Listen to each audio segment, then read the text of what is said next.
Prideful people play God. Their goal is to control. They often try to manipulate the world around them to meet their needs or to benefit them first and foremost. And so they're always in a manipulative, controlling mode. You'll really love this one, so I'll ask you to read it with me. This is a characteristic of a prideful person. What is it? Oh my goodness, nobody in the room suffers with that, right? Okay. It's just plain out stubborn. In fact, if you find pride, you will always find stubbornness. And if you find stubbornness, you will always find pride.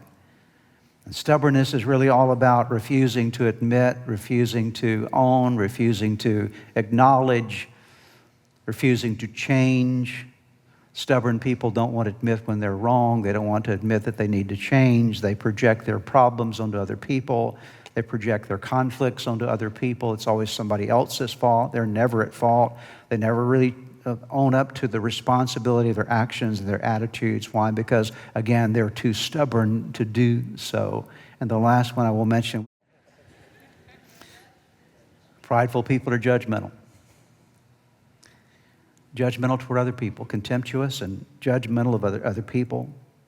They think of themselves as better. No, they would never say that, but when they find someone else that is weaker than they are or has made some mistakes that they've never made in their lives, they tend to look down their noses at them and tend to form judgments against them and tend to have these attitudes that are more superior in nature. Oh, I would never do that. I would never be that kind of person. And they look at people from that frame of reference, and they feel like they deserve far more favor in their life than perhaps someone else does.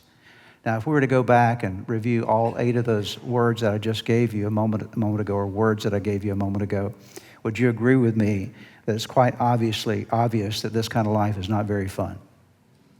If you really live these 8 qualities or these characteristics of pride, it's definitely not going to be a joyous life, in fact.